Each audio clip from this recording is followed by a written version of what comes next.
So, medyo matagal-tagal na tayong hindi nakakapag-video. So, ngayon, mga kagwaba, I'll show you how to treat yung conjunctivitis sa ating mga newborn puppies. Nga pala, ang newborn puppies na ating gagamutin ay anak ni Malupiton at ni Baby G. May bago na naman kayo kaalamang matututunan galing kay Mrs. Guava. Ayan, so it's 3 AM mga kagwaba. Kailangan na natin mag-feed ng mga puppies. So, yung ngayon, anak ni Malupiton, di Baby G, si Harley, tsaka si Joker, they're currently on tube feeding. Kasi nga, nagkaroon ng problema dun sa inahin kay Baby G, kaya hindi ko sila pinadede na kay Baby G. Kaya ito, tube feeding po tayo. Siyempre, si Mrs. Guava sobrang puyat na naman at di natutulog para mabuhay lang ang mga puppies. So, yan, simulan natin kay Joker. So, magdedede siya ng 10 ml. Yan, through tube feeding. So, ito, I'll show you how.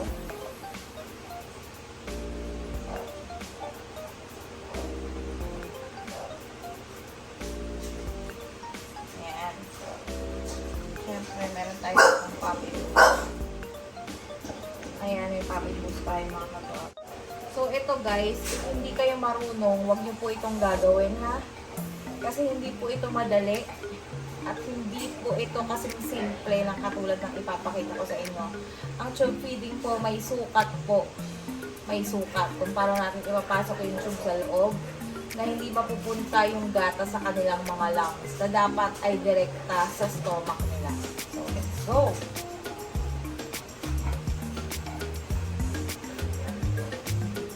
Okay, super.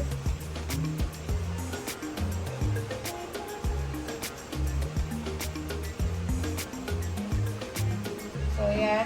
So, pag nare-release tayo ng gatas, hindi pwedeng mabilis. Dapat, hinay-hinay lang yung parang dumidit sila sa narin nila. This is the fastest and safest way to feed our exotic puppies.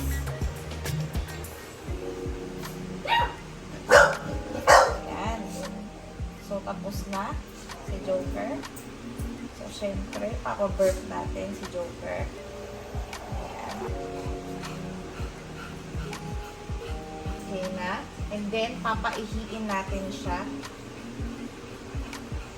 Kasi syempre, walang nanay na magdidila sa kanila para mag-baby. So, syempre, si Mrs. Guava na yung gagawa doon. Sa tulong ng tissue, mga kagwawa, wag po tayong gagamit ng baby wipes pag papaihiin sila. Kasi, syempre, yung mga baby wipes, hindi talaga alam, may alcohol content yun na hindi pa pwede sa kanilang mga genitals. So, safest is tissue. Yan, okay na. So, tapos sa mag-ready si Joker, busog na siya, tulog na. Okay, so next natin, si Harley. Since mas maliit si Harley, guys, ang ibibigay natin sa kanya ay 8 ml lang. So, nag-feed po ako every 4 hours kasi po tube feeding. So, yan, 8 ml para kay Harley. So, same process. Hindi ko po ina-advise na mag-tube feed pag hindi po marunong ha. Ayan, ito po si Harley. And ito po si Joker. So, tingnan nyo po yung laki nila. Yung difference ng laki nila. Kaya, sa dami ng gatas, magkaiba sila ng bigay. Ng dosage, ng milk. So, let's go. Ito na. Wait lang, Harley. Harley, wait lang. Nilikot, diba? Okay.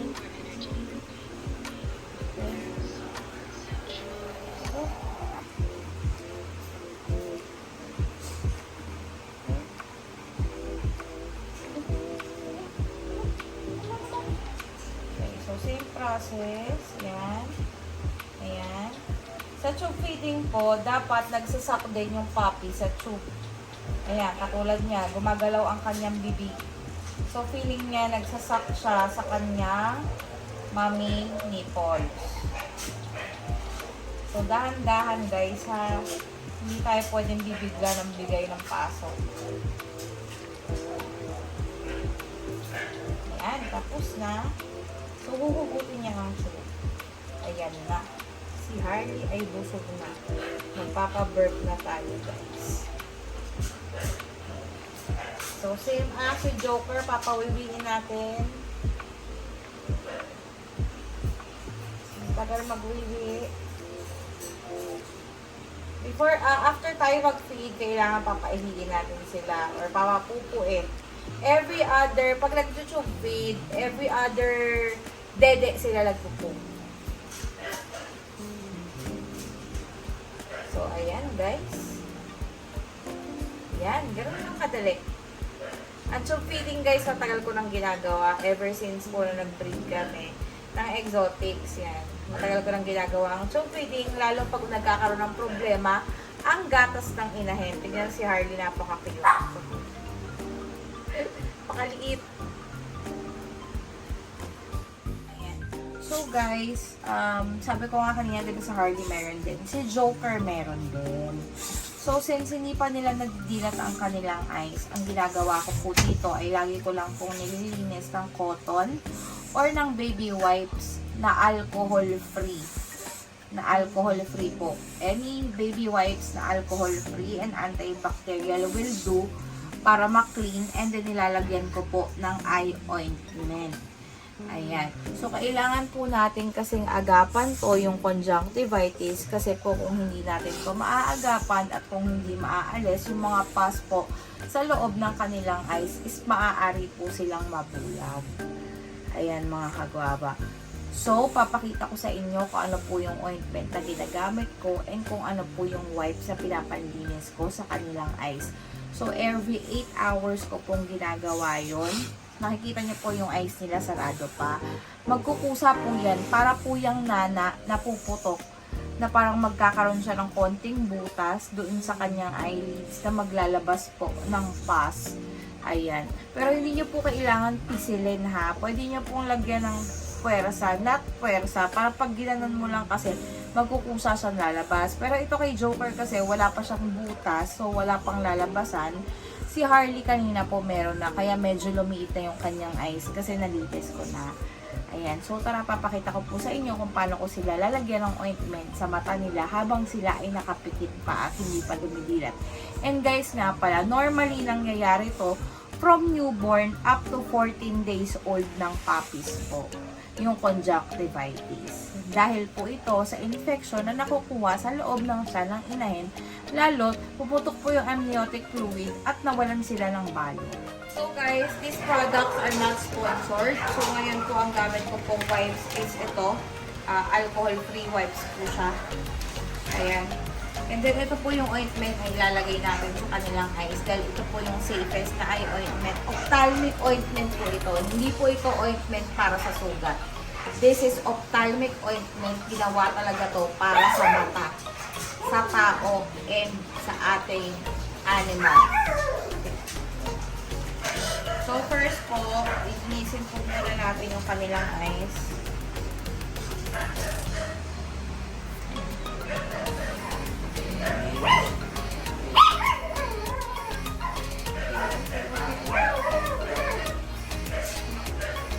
Ayan. So, kini-clean na natin. Ayan o, meron pong discharge. Ayan po. Ayan, meron pong discharge. Ayan.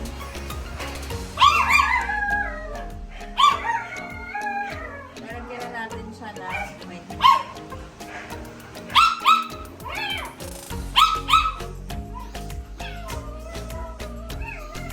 Ayan. So, sa paglalagay po nito, konti-konti lang. Ayan. Then, ilalagay lang natin dito. Tapos, ikakalat lang natin. Ayan. Ayan. Okay. Ganun lang po kadali. And guys, ito po, ang nagkakaroon po sila ng conjunctivitis, buong liter po sila. talagang lahat sila sa isang buong liter magkakaroon po. Dahil nga po yun dun sa infection na nasa loob pa sila ng tiyan ng inahin. So, game na. Si Joker naman. So, si Joker hindi po pumuputok yung kanyang conjunctivitis.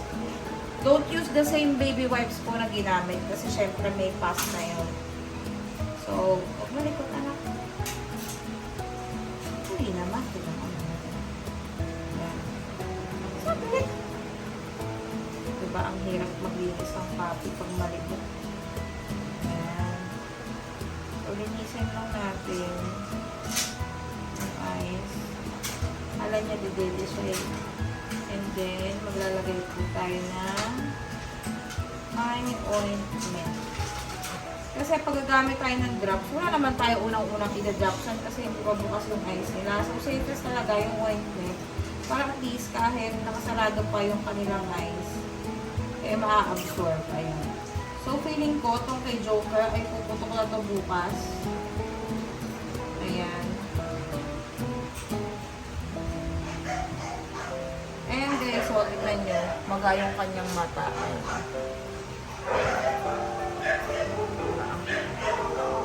Ayan, diba? Ayan. So, ganun lang ang paglilinis ng conjunctivitis. And eventually, sa kanila, naagapan naman. So, hindi sila mabubulag. Kasi pag hindi natin naagapan, guys, mabubulag talaga sila, promise. Kaya kailangan, nagsisimula pa lang, gagamutin na agad natin. Siyempre, prevention is better than cure. So, yan lang.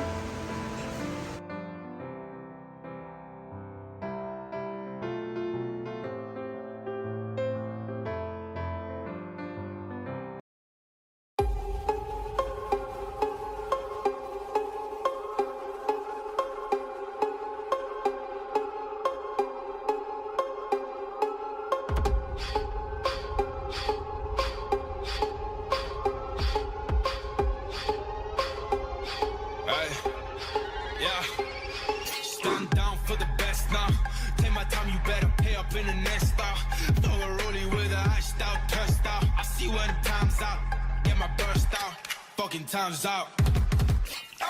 Oh yeah, now you